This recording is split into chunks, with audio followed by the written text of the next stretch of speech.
Abra a sua Bíblia em Josué capítulo 1. Vamos ler aqui o texto do tema. Clévio também, não me olha sério não, Clévio.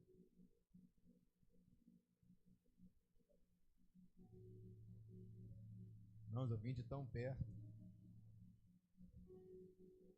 Eu vim de tão perto. Graças a Deus. Sei por que vocês estão rindo disso. Josué capítulo 1. Vamos ler o tema, versículo 9. Deixa eu ler aqui,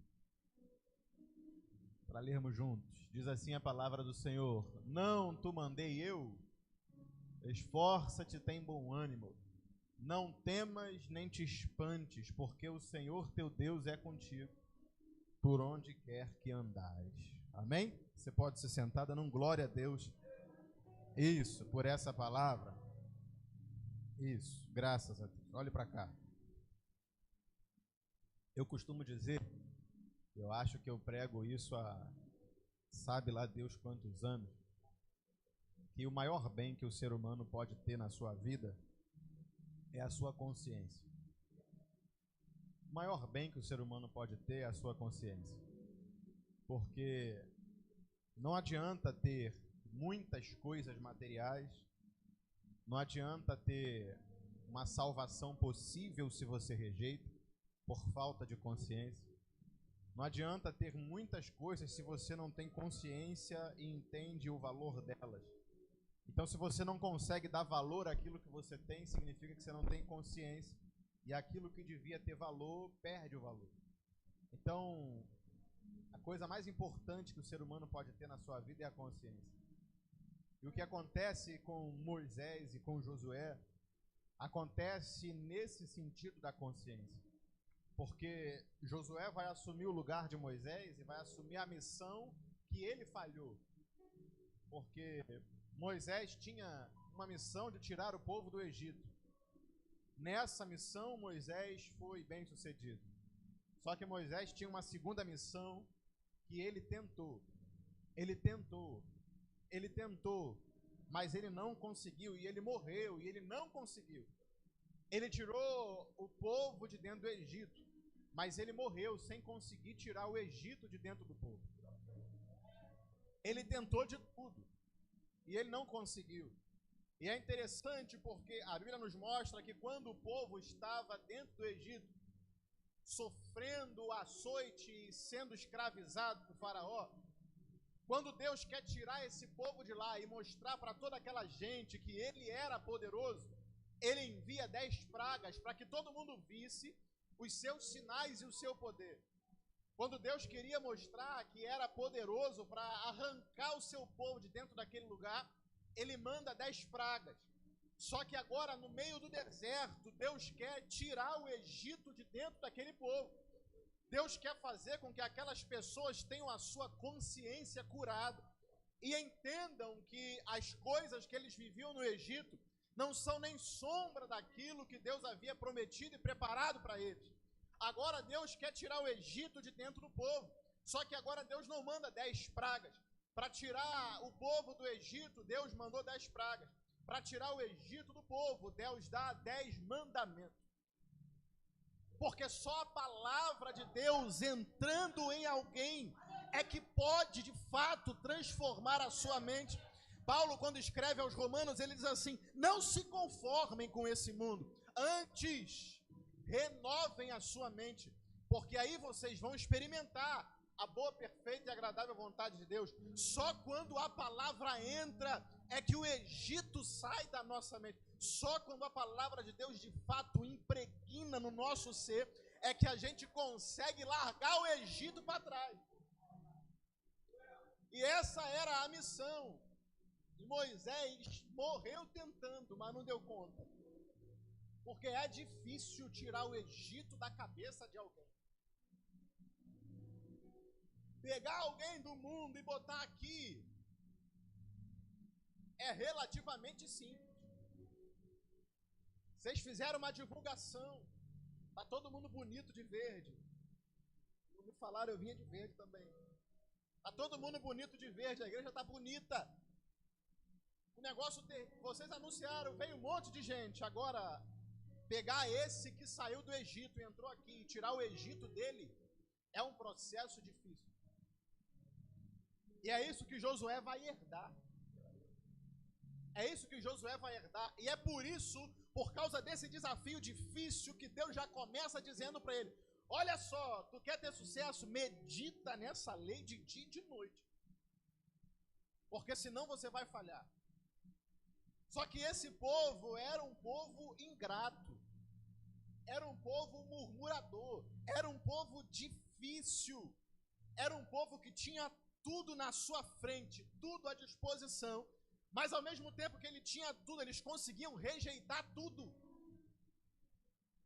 Por causa da sua ingratidão, por causa da sua murmuração. Quando eu falo de murmuração, de ingratidão, porque cria uma cegueira na pessoa.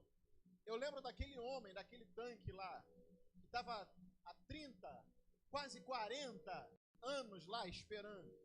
E aí todo ano vinha lá o balançar das águas, ele ia e alguém ia na frente dele. Eu fiz uma conta simples, levando em consideração o tempo em que um judeu passava a ser obrigado a peregrinar para as festas obrigatórias. Até o tempo que aquele homem estava lá, com a idade de Jesus, confia na conta, depois eu te explico. Jesus passou na frente dele 96 vezes e não fez nada. Desde o primeiro dia que Jesus começou a ir para o templo, quando era menino, desde o primeiro dia até aquele encontro, Jesus passou por ele 96 vezes e não fez nada. Aí agora, um determinado dia, Jesus chega na frente dele, meu pastor Ricardo, e olha assim: você quer que eu te faça o quê? Você quer ficar bom? Ele não consegue dizer que quer. Porque o ingrato, o murmurador é assim. Ele fica cego. Aí quando Jesus olha para ele e fala assim: o que você quer? Você quer ficar curado? Ao invés dele dizer quero, gente, não é difícil não. Era só dizer sim. Era só dizer quero. Ao invés dele dizer isso, ele fala assim: ó, sabe por que eu não estou bom? Culpa da irmã fulana. Culpa do irmão Beltrano, que não me jogou aqui. Culpa do fulaninho, que passou minha frente. Ele começa a culpar todo mundo. Mas ele não consegue reconhecer a sua condição miserável e entender que a vez dele tinha chegado. Nem para isso ele estava servindo mais. Ele começa a botar a culpa em todo mundo. A culpa é daquele que passou na minha frente, a culpa é daquele outro que não me ajudou, a culpa é do pastor, a culpa é do irmão, todo mundo tem culpa, menos ele.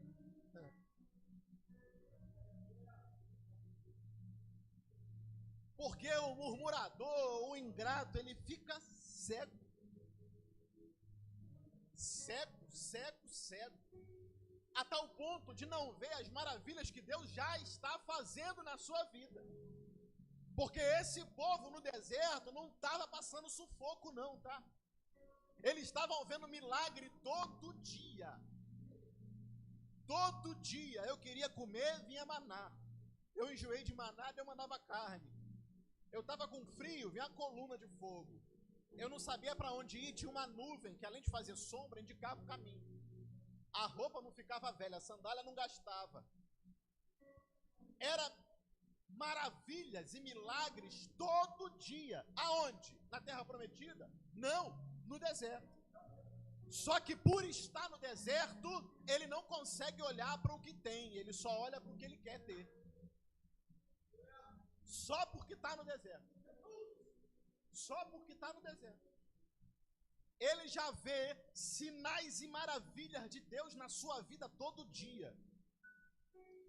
Você entra por essas portas, você conta: Deus me curou disso, Deus salvou minha família disso, Deus me abençoou aqui, Deus me deu um trabalho assim, Deus fez isso, Deus fez...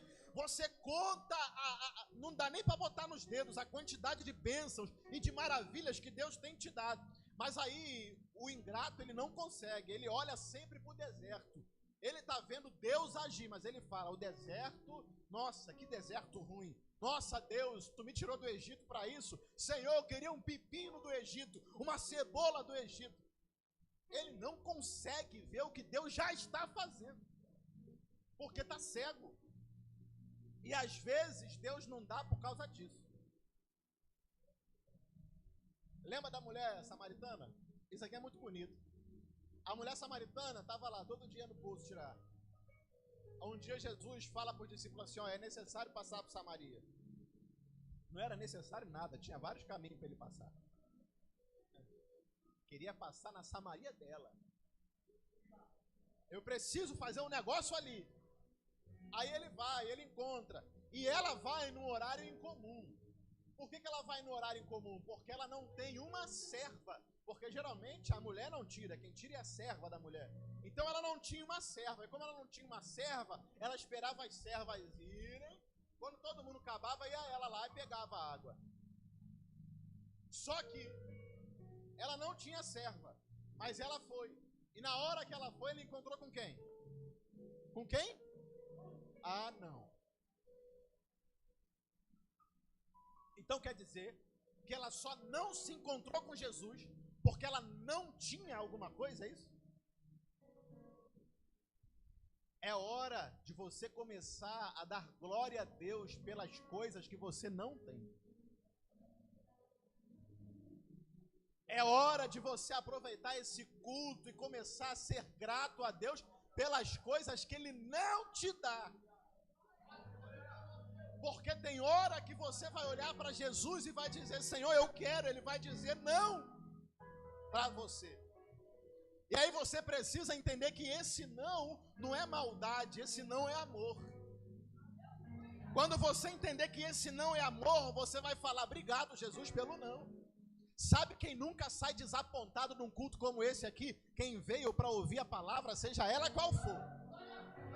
Quem veio esperando o sim, e só a cura, e só o milagre, e só a porta, e só a chave, de vez em quando sai desapontado. Deus às vezes não dá por isso. Porque Deus sabe a hora de dar. Tu não sabe, mas Deus sabe. Deus sabe a hora de dar. Jesus está no deserto sendo tentado. Aí o diabo olha para ele e fala assim, ó, tu tá com fome? Jesus fala, claro que eu estou com fome. Estou 40 dias aqui. Lógico que ele está com fome. Aí o que o diabo fala para ele? Se tu é filho de Deus. Se tu é filho de Deus. Por que ele falou isso? Se tu é filho de Deus. Porque há pouquinho tempo atrás ele foi batizado e Deus falou, esse é meu filho. Então ele querendo colocar em dúvida a palavra de Deus no coração de Jesus, diz, se tu é, transforma essa pedra em pão. O que é que o diabo estava propondo para Jesus ali? Transubstanciação de elementos, ou seja, transformar um elemento no outro, a pedra no pão, matava a fome e estava resolvido. Espera aí, ele já tinha jejuado os 40 dias, ele podia encerrar o jejum e comer. Mas por que ele não fez? Porque ele sabe o tempo. Ele falou para o diabo, sai daqui, vai embora. O diabo foi embora. Respondeu, nem só de pão viverá o homem, toda palavra que sai da boca de Deus. O diabo fugiu. Acaba a tentação. Ele sai dali e passa em Caná da Galileia. E o que acontece em Caná? Acaba o vinho da festa. E o que falam para Jesus? Senhor, acabou o vinho. Jesus olha e fala, tem o que aí? Olha, tem 6 talhas ali cheias de água. Qual é a proposta agora para Jesus? Transformar a água em vinho. Ou seja, transubstanciação de elementos. A mesma coisa que ele acabou de dizer, não. Mas agora ele vai dizer sim. Porque não é só o fazer, é o tempo certo de fazer. E ele sabe o tempo de fazer. Ele sabe o tempo de fazer. Josué tem dificuldade com esse povo. Qualquer um teria. Graças a Deus que não fui eu que peguei essa missão de Josué. Meu Jesus. Que negócio difícil. Que povo complicado. Aí eu imagino Josué, às vezes igual a gente. Falando, Senhor, eu não dou conta não. Deus falou para você assim, eu quero você dirigindo o departamento tal. Eu quero ser pregando, eu quero ser cantando, eu quero ser tocando, eu quero ser fazendo algo. Aí você olha para dizer assim, se eu não dou conta não. Eu duvido que você já não falou isso para Deus, Senhor, não dá para mim não. Eu duvido que você já não falou isso para Deus. O que Deus está falando para Josué é: seja forte e corajoso. Deus está dizendo para ele: eu vou te dar força e coragem. Não. Você é forte e você é corajoso. Você já mostrou que é. Eu preciso que você coloque à tona essa força agora. Eu preciso que você desperte essa coragem agora de novo. Deus não está prometendo dar a ele. Deus está dizendo: seja o que você já tem dentro de você. Ser forte e corajoso é uma ação interna. Porque tem gente que é assim. Josué devia estar pelos lados dizendo: Senhor, Moisés morreu, olha o problema que o Senhor me deu. Eu não quero, bota outro. Tem Caleb aqui. Tem ali uns irmãos mais velhos. Tem uns irmãos com mais tempo de igreja. Tem um irmão ali da tenda do lado de Moisés, que era uma bênção. Bota esse negócio para lá. E Deus está dizendo: é contigo esse negócio. É você que eu quero. Porque a gente acha que a gente é capaz de alguma coisa ou de outra. E de tal determinada outra coisa a gente não é. Eu imagino Davi olhando num determinado momento da sua vida, perguntaram para ele assim: Davi, isso é coisa da minha cabeça, tá, gente? Davi, qual que é a tua especialidade, Davi? Minha especialidade é matar urso. Pode mandar vir um urso. Veio um urso um dia desse, pegar a minha ovelhinha. Eu fui lá e arrebentei ele. Dei-lhe pedrada na cabeça dele. Matei ele. Davi, então tu mata urso? Mata. Mas Davi, tu mata onça? Não, onça não. Meu negócio é urso. Davi, tu mata galinha? Não, galinha me dá nervoso. Meu negócio é urso. Aí, para Deus mostrar que Davi era forte, Deus levantou outro inimigo, o leão. Porque Davi não estava entendendo o que ele podia. Então Deus vai e levanta o inimigo para mostrar para ele. Aí veio o leão pegar a ovelhinha. Davi foi lá e pedrada no leão. Davi, qual que é a tua especialidade? Eu mato animais. Aumentou. Porque às vezes Deus permite esses inimigos se levantarem para você entender que você é forte, sim. Às vezes é Deus que levanta o inimigo para você entender que tu é forte. Seja forte, Josué. Seja forte, corajoso. Josué foi forte. Josué foi corajoso. A fama de Josué começou a passar por todos os lugares. Escute isso daqui. Todo mundo começou a falar de Josué. Josué é bom. Josué derrubou as muralhas de Jericó. Josué venceu a batalha contra a cidade de Ai. Josué, o negócio com Josué é terrível. O Deus de Josué é poderoso. Ele é inteligente. Ele é general de batalha. Ele é poderoso. A nação que vem com ele vem dominando tudo. Josué é forte e valente. E aí, escuta isso aqui. Seja forte, Josué. Ele foi. Deus honrou. A fama dele se espalhou. Aí, uma nação olha para isso tudo, chamado Gibeonitas. Gibeonitas olharam para essa fama de Josué, falaram assim: peraí, então quer dizer que o homem está saindo, passando, onde ele passa, ele conquista. É isso aí. Ele está ganhando todo mundo. Nunca perdeu uma batalha. Venceu Jericó, que nunca tinha perdido para ninguém. O próximo é a gente. Nós vamos morrer para ele também. O que é que a gente tem que fazer? Olha a cabeça do gibeonita. Olha a cabeça do gibeonita. Agora eu estou pregando por parábola, entenda aí. Olha a cabeça do gibeonita. Nós precisamos fazer uma aliança com ele, para ele não matar a gente. Josué é um homem tão cheio de Deus que ele virou sombra, tipo do próprio Cristo. Aí os gibeonitas olham para ele e falam assim: se a gente não fizer uma aliança com ele, a gente vai morrer nas mãos dele. Aí um gibeonita fala para o outro assim, mas tu acha que ele é bobo? Se a gente chega lá, a gente é gibeonita, a gente se veste igual gibeonita, a gente é armado igual gibeonita, a gente fala parecido com o gibeonita. Se a gente chegar lá, gibeonita, ele não vai fazer aliança, ele vai achar que a gente está querendo enganar ele.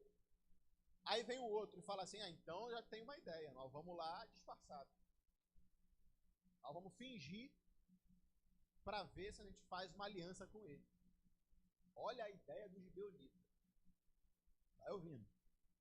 Vai ouvindo. Vai ouvindo.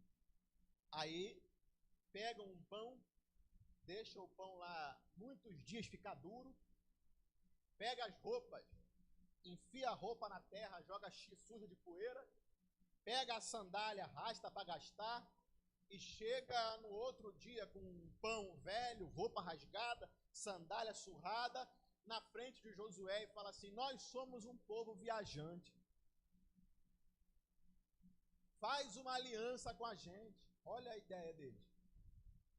Faz uma aliança, porque nós somos viajantes, senão nós vamos morrer. Aí Josué olha para eles assim, vocês são quem? Ah, nós somos viajantes. E aí Josué pega aquele povo, tá todo mundo dizendo para Josué, não faz aliança com essa gente. Todo mundo está dizendo para Josué, não faz aliança. Josué pega, traz eles para dentro e fala assim, olha só, agora vocês são nossos aliados. Ninguém mexe com vocês. Ninguém mexe com vocês. Aí o povo está feliz. Só que não tem mentira que dure muito. Não tem mentira que dure muito.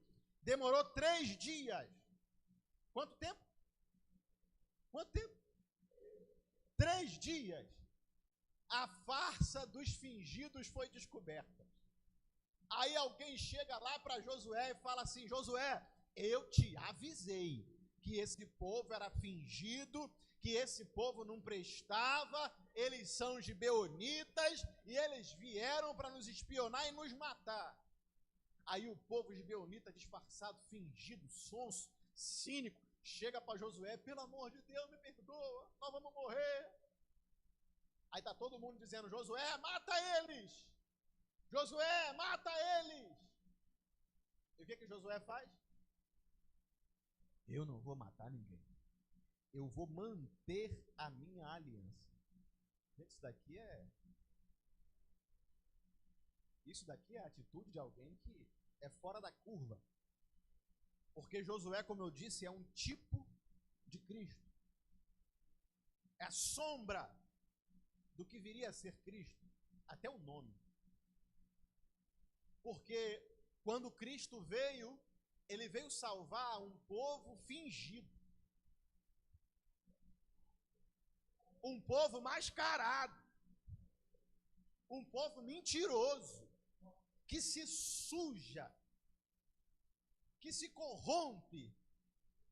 Que não merece aliança nenhuma. Mas mesmo sem merecer nada, ele ainda vem e diz, eu mantenho a minha aliança. Mesmo sem não merecer nada, ele ainda assim diz, eu ainda vou lá morrer por ele. Mas eles vão te enganar, eles vão te trair, eles vão te rejeitar. Não tem problema, eu vou manter a aliança. Esse é Josué. Esse é Josué. E ele mantém a aliança com esse povo e salva-os, assim como a graça te salvou. Você não merecia estar aqui, você não merecia estar vivo, já foi falado aqui. Tu é um milagre, você não devia estar aqui, você não devia estar vivo. Eu digo para todo mundo, gente, nunca ora pedindo para Deus te dar o que você merece, não. Se tu orar, e se ele decidir ouvir tua oração, deve abrir um buraco, na mesma hora no chão, te jogar direto no inferno, porque é só isso que a gente merece, mais nada. Mas mesmo sendo fingidos e mentirosos, ele manteve a aliança, ele mandou seu filho, carregou a culpa no nosso lugar.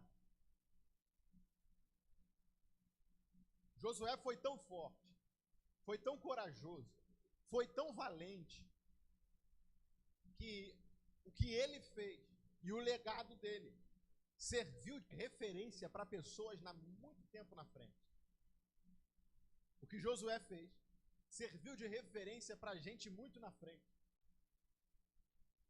A consequência de obedecer à voz de Deus quando ela te encoraja a ser forte e corajoso é que você vai ser visto como uma referência por pessoas que você nem imagina. Você quer ver? E aqui eu encerro para não cansar ninguém. Olha que coisa interessante. Deus falou para Josué assim: seja forte, seja corajoso. Josué foi forte, foi corajoso. Só que Josué, ele se destaca na Bíblia no momento quando Moisés vai entrar na terra prometida, pega 12 espias. Quantos espias? 12 espias, e manda para a terra, um de cada tribo. E ele manda para espiar a terra. E aí todo mundo vai lá, olha aqueles frutos maravilhosos, olha aquela terra maravilhosa, olha aquela coisa linda. Todo mundo vê aquilo. Todo mundo também vê os gigantes que tinham lá, os homens valentes que tinham lá. Todo mundo também vê. Todos os 12 viram a mesma coisa. Todo mundo viu a mesma coisa. Voltaram. 10 olharam para Josué e disseram assim: ó, esquece. Nem tenta. Para morrer lá, a gente morre aqui, pelo menos dura mais. Nem vai. Furada. Os homens lá, nós não damos conta deles. Nem adianta. Eram 12. 10 voltaram dizendo isso. Quando os 10 acabaram com o relatório da derrota, da desgraça, vem os 2 que sobraram, Josué e Caleb. Aí Josué olha assim para Moisés e fala assim: olha só, eles de fato são muito fortes, eles são muito poderosos, mas eles serão como pão para nós, porque nós vamos esmagar eles e nós vamos devorar, nós vamos ganhar, nós vamos vencer. Aí Caleb levanta aquele grito célebre dele, diz assim: eia, subamos e possuamos a terra. Enquanto 10 vieram com o relatório da desgraça, murmuradores, cegos e ingratos, igual quem já falou. 2 vieram com o relatório da vitória, dizendo: a gente pode. E Caleb diz: nós vamos lá, nós vamos possuir a terra, porque nós somos capazes de fazer. –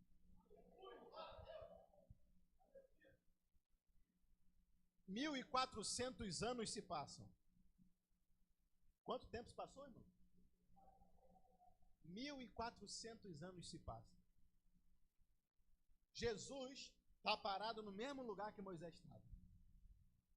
Vai entrar. Aí ele precisa que alguém faça algo para ele poder fazer a sua entrada triunfal em Jerusalém. Quantos discípulos Jesus tem? Quantos discípulos? A mesma quantidade que tinha de Moisés, não é? Espias de Moisés. Ele tinha 12.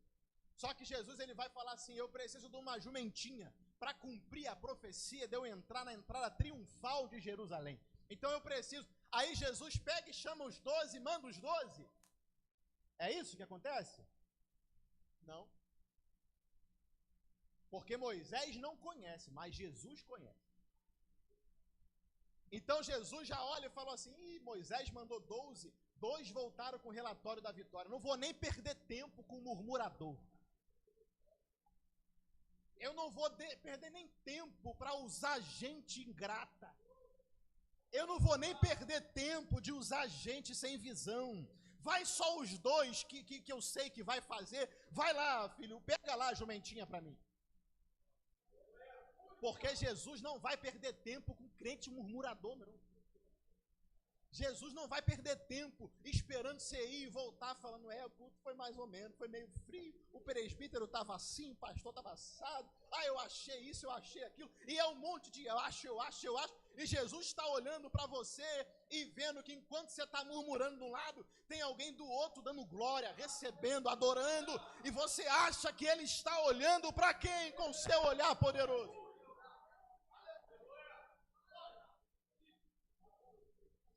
Nem vou perder meu tempo com 10 murmuradores. Deixa eu usar quem quer de fato.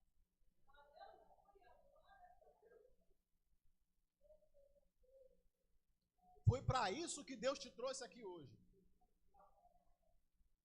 Pastor, você veio brigar comigo? Você é doido. Deixa o pastor Eduardo brigar contigo. Eu só vim piscar um alerta para você. Que às vezes, porque você está no deserto, você não está enxergando tudo que Deus está fazendo na sua vida. E Deus te trouxe aqui hoje para você parar e pensar: Senhor, eu devia mesmo parar de reclamar. Eu devia mesmo ser mais grato a Deus. Deus está dizendo: seja forte, tenha bom ânimo, tenha coragem. Porque Deus tem algo a fazer através de você. Posso orar? Posso orar? Fica de pé, deixa eu orar. Deus tem algo para fazer através da sua vida e você está gastando seu tempo murmurando. Deus tem coisas grandes para você conquistar, para te usar, para você conquistar, mas você está cego, você está perdido, e aí você fica rodando no mesmo lugar, e Deus está lá em cima esperando poder te abençoar, porque você não está deixando. Então que essa noite, essa palavra venha incomodar a sua alma a ponto de você sair daqui, e toda vez que você for levantar a sua voz para murmurar, você vai lembrar de Josué. Você vai lembrar de Josué e você vai dizer assim: não, Deus mandou eu parar com isso, eu tenho que ter bom ânimo, eu tenho que ser forte. Porque Deus já está fazendo coisas grandes na sua vida, rapaz. Deus já está fazendo coisas grandes na sua vida, moça. Fecha teus olhos aí, deixa eu orar com você. Senhor Jesus, Deus, nós queremos ser gratos, Senhor, por essa noite, e é só isso que nós queremos orar, Senhor. Nós queremos ser gratos pela Tua misericórdia, nós queremos ser gratos, Senhor, por tudo que o Senhor tem feito em nossa vida. Deus, nós queremos te agradecer, Senhor, pelos nãos que o Senhor nos deu. Deus, nós queremos te agradecer pelo seu amor, pela tua misericórdia, porque ainda nós sendo um povo fingido, mentiroso, pecador, o Senhor enviou a sua graça para nos salvar e mantém a sua aliança conosco. Então, Deus, em nome de Jesus, que nós possamos ser gratos a cada dia. Pai, em nome de Jesus, que nós possamos ter uma consciência curada e entender o valor, Senhor, que é o teu sacrifício, entender o valor que é a tua graça. Pai, em nome de Jesus, nos ajuda a melhorar, nos ajuda a sair daqui melhores, Senhor, porque sabemos que grandes coisas o Senhor tem a fazer por nós.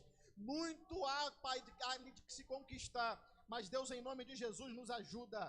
Nós precisamos da sua ajuda, precisamos do Senhor e queremos ser gratos acima de tudo. E mais do que te pedir alguma coisa, queremos, Senhor, te agradecer por tudo que o Senhor não fez e por tudo que o Senhor fez na nossa vida. E toda a igreja diga amém e as palmas louvam ao Senhor.